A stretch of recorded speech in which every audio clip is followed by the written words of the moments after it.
आपके पास, आपके मुट्ठी में है।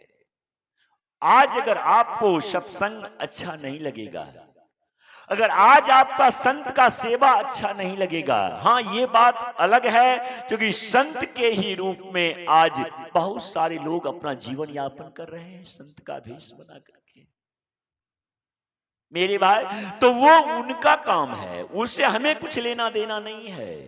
अगर आप अपने आप को ठग रहे हैं तो उसका फल आपको मिलेगा। इस जीवन में भले आप संत का चोला पहन करके आप दुनिया से पूजा करवा रहे हैं, लेकिन आने वाला जीवन इतना दुष्कर होगा। तो ये उनका विषय, ये मेरा विषय नहीं है। मेरा काम, कहीं पर में अगर भगवान की कथा हो रही है, कहीं पर में पता चल जाए कि कोई संत आए हुए हैं, तो निश्चित रूप से उनके शरण में हमें अवश्य जाना चाहिए। और संत का दो शब्द भी अगर कुछ वैसा ज्ञानवर्धक हमको प्राप्त हो गया, तो बस संत का एक वाणी आपको भवसागर पार कर देगा। बस एक वाणी। ध्रुव जी को नारद जी रास्ते में मिल जाते हैं। ध्यान से सुने, हमें गुरु को खोजने की आवश्यकता नहीं है। अरे हमारा दृष्टि कहां उतना तीव्र है, तीक्ष्ण है, जो कि मैं गुरु को पहचान लूं? ऐसा संभव है क्या? लेकिन जब हमारे मन में उनको प्राप्त करने का अगर भाव प्रबल हो जाए, जागृत हो जाए, तो मार्गदर्शक स्वयं परमात्मा भेज देते हैं मेरी भाई। गुरु गोविंद दो खड़े काके लागू पाऊं। गुरु हमारे सर्वस्व होते हैं। गुरु के बिना भवसागर पार नहीं हुआ जा सकता है। गुरु के बिना आत्मज्ञान जागृत नहीं हो सकता है। गुरु के बिना हमारा जीवन कभी भी अध्यात्म की ओर प्रेरित नहीं हो सकता है। अध्यात्म का मतलब होता है अपने अंदर झांकने की प्रक्रिया को अध्यात्म कहा जाता है। अपना खोज अध्यात्म है। मैं कौन हूं, अध्यात्म ही हमें बता पाएगा। व्यास जी बड़े दूरदर्शी थे। जब उन्होंने गुरु शब्द की महिमा जब लिखने लगे ना व्यास जी,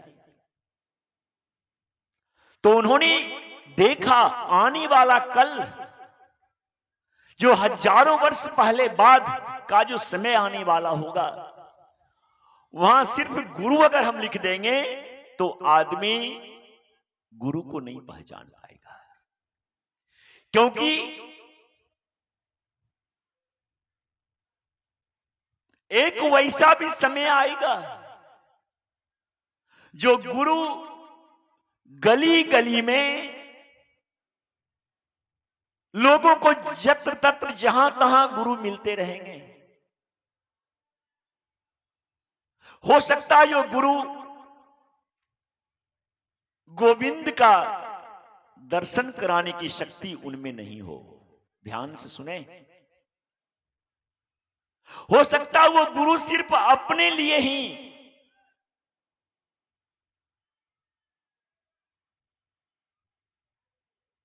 अपनी सुविधा के लिए, अपनी व्यवस्था के लिए किताब पढ़ करके, किताब का ज्ञान हासिल करके गुरु बनने का स्वांग रचने वाले हों। ध्यान से सुनेंगे। इसीलिए व्यास जी ने जब गुरु की महिमा का जब बखान करने लगे ना, तो उन्होंने दो शब्द दिया है। एक गुरु और दूसरा सदगुरु। उन्होंने दो शब्द दिया है। ध्यान से सुनेंगे। एक गुरु और दूसरा सदगुरु। गुरु का मतलब जो स्वार्थ से सिद्ध हो। ध्यान से सुनिएगा। गुरु पूर्णिमा के दिन बस गुरु आश्रम में जाकर के गुरु का चरण छुएंगे, गुरु को दान दक्षिणा देंगे, गुरु हमें आशीर्वाद दे देंगे, बस औपचारिकता पूरा हो गया गुरु शिष्य का संबंध। बस इतना नहीं है। ये गुरु जो हमें स्वार्थ से सिद्ध हो, उन्हें हम गुरु कहते हैं, गुरु कहेंगे। और सद्गुरु, सद्गुरु जिन्हें स्वार्थ से सिद्ध नहीं किया जा सकता, वो सद्गुरु होते हैं। सद्गुरु हमारे, सद्गुरु ही हमें परमात्मा से दर्शन करवा सकते हैं। गुरु गोविंद दो खड़े काके लागू पांव, अब बलिहारी गुरु आप जो गोविंद दियो बताए। तो सद्गुरु ही हमें परमात्मा के साथ एकाकार करवा सकते हैं, उनका दर्शन करवा सकते हैं। ध्यान से सुने। एक जब गुरु की चर्चा चली है तो मैं एक छोटा सा दृष्टांत मैं आपको सुना रहा हूं, ध्यान से सुने। गुरु की महिमा। गुरु और शिष्य का रिश्ता क्या होता है, ध्यान से सुनेंगे। गुरु और शिष्य का रिश्ता आत्मा और शरीर का रिश्ता होता है मेरे भाई। अगर हम शरीर हैं तो गुरु हमारी आत्मा है। अगर ये शरीर को चोट लगेगा तो दर्द अंदर भी होगा मेरे भाई। गुरु हमारे दुनिया के सारे सुख सुविधा में जीवन व्यतीत कर रहे हैं, और हमारा शिष्य बेहाली का जीवन जी रहा, तंगी का जीवन जी रहा, उसके तन पर में वस्त्र नहीं। मेरे भाई, गुरु शिष्य का रिश्ता तो ऐसा रिश्ता होता है, अगर चोट लगे शिष्य को तो दर्द होता है गुरु को, और चोट लगे गुरु को तो दर्द होता है शिष्य को। एक संत हुए जिनका नाम था संत निजामुद्दीन। ध्यान से सुने, संत निजामुद्दीन। जब निजामुद्दीन का जब अंत समय आया, अंतिम क्षण आया, तो निजामुद्दीन अपने सारे शिष्य को बुलाते हैं अपने आश्रम में और कहते हैं, देखो मैं जो तुझे आदेश देता हूं इसे तुम पालन करो। बोले, क्या गुरुदेव? अब तुम लोग अपने अपने भगवान से, इष्ट से, अल्लाह से प्रार्थना करो, तुम सारे हमारे शिष्य मिलकर के। क्या? तो तुम लोग अपने अपने इष्ट से प्रार्थना करो जो कि हम अधिक दिन तक बचें, हमारी अभी मृत्यु नहीं हो, हम अधिक दिन तक बचें। अब शिष्य लोग समझ नहीं पाते थे, ये गुरुदेव जी क्या कह रहे हैं। 90 साल उम्र हो गया है गुरुदेव का। अरे गुरुदेव तो शिष्य को आशीर्वाद देते हैं, चिरायु भव, दीर्घायु भव। गुरु महाराज स्वयं कहते हैं जो कि हम अधिक दिन तक बचें, यह तुम भगवान से, अपने इष्ट से प्रार्थना कर। तो शिष्य तो सुन करके रह जाता था, कुछ नहीं गुरुदेव के सामने बोल पाता था। लेकिन दूसरे गुरु के जो शिष्य थे वह तो आलोचना करते थे, अरे कैसा तुम्हारा कमजोर गुरु है रे, कैसे कमजोर गुरु के शिष्य हो। जो 90 साल के उम्र में जिस गुरु को मरने से इतना डर लगता हो, उस शिष्य को क्या अभय वरदान दे सकता है। कैसा कमजोर तुम्हारा गुरु है। अब सुनते सुनते उनके शिष्य का कान पक गया, जिधर जाता था, कैसा तुम्हारा गुरु है, क्या कहता है, हमको मरने से डर लगता है। अब सारे शिष्य को जीना दुर्लभ हो गया दिल्ली में। ऐसा हो गया जहां निकलता था लोग एक ही बात गली गली में बात फैल गई जो कि निजामुद्दीन को मरने से डर लग रहा है, कहता हम गुरु हैं। एक दिन एक शिष्य से नहीं रहा गया, हिम्मत जुटा करके गुरुदेव के सामने आया और कहा गुरुदेव क्षमा करें, हम तो मूर्ख हैं, अज्ञानी हैं। गुरुदेव आपके इस दर्शन को हम नहीं समझ पाते हैं हम लोग। बोले क्या बात? तो गुरुदेव आप जो कहते हैं, जो तुम लोग अपने अपने इष्ट से प्रार्थना करो जो कि हम अधिक दिन तक बचें, तो दूसरे गुरु के जो शिष्य हैं ना वो सब आलोचना हम लोग को जीना दुर्लभ कर दिया है। कहते कैसा तुम्हारा कमजोर गुरु है जिसे मरने में भी डर लगता है, तुम्हारा शिष्य को क्या वरदान दे सकता है? निजामुद्दीन हंसने लगते हैं और कहते सुनो, मैं कोई मूर्ख नहीं हूं, हम मूर्ख थोड़े हैं जो तुमको ऐसा करने के लिए कहते हैं। सदगुरु का वाणी सुने, सदगुरु शिष्य और गुरु के बीच क्या रिश्ता होता है। संत निजामुद्दीन कहते हैं मैं मूर्ख नहीं हूं। अरे हमको अभी शरीर से क्या मतलब है, हम तो इस शरीर से कब के पर हो चुके हैं। अब तो इस शरीर से हम कब के पर हो चुके हैं, हमको शरीर से अब क्या वास्ता। कितनी बड़ी दर्शन है गुरु शिष्य की महिमा।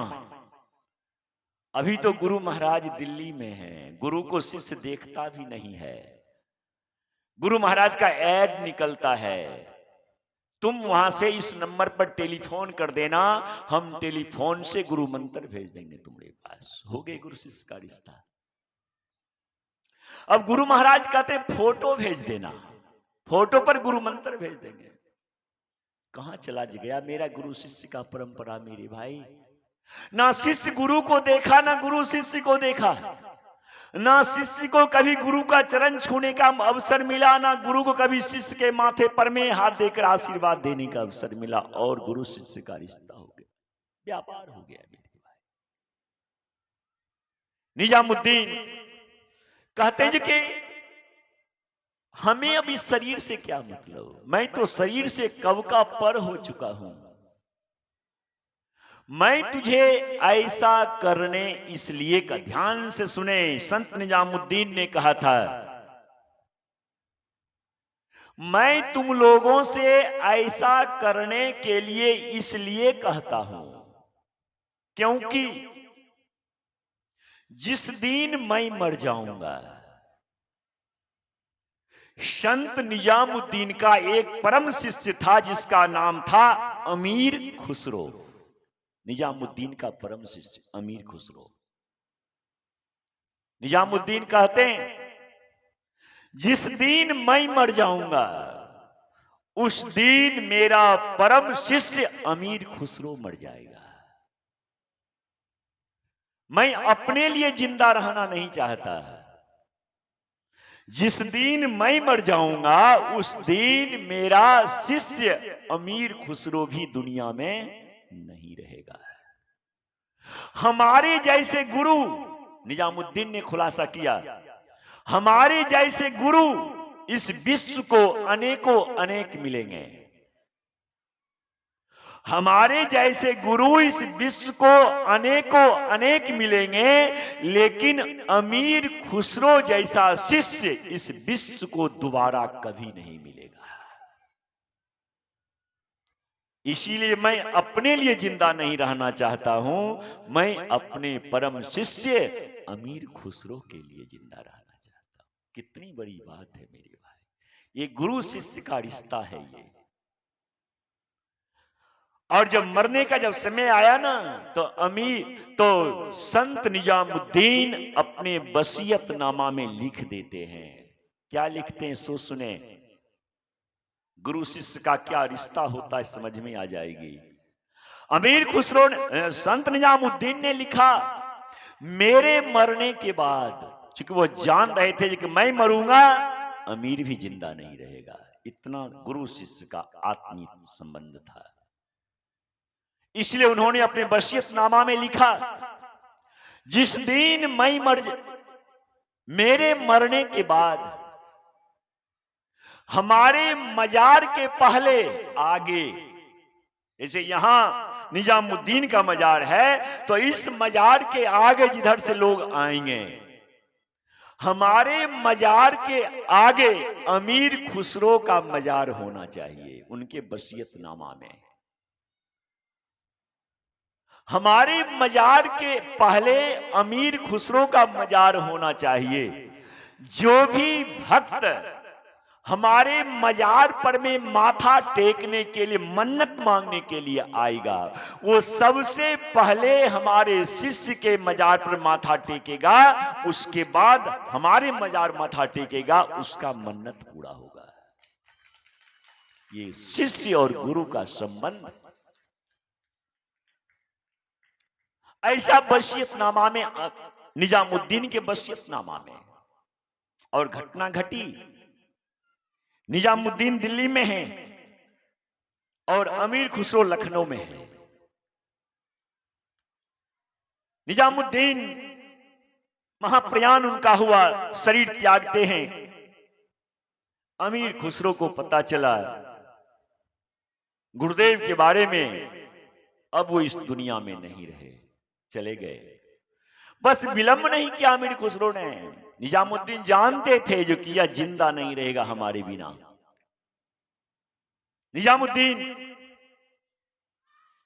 ज्यों की संसार से विदा होते हैं, अमीर खुसरो को पता चलता है लखनऊ में ये गुरुदेव दुनिया से चले गए। काला कपड़ा पहन लेता है अमीर खुसरो, अन्न पानी त्याग देता है और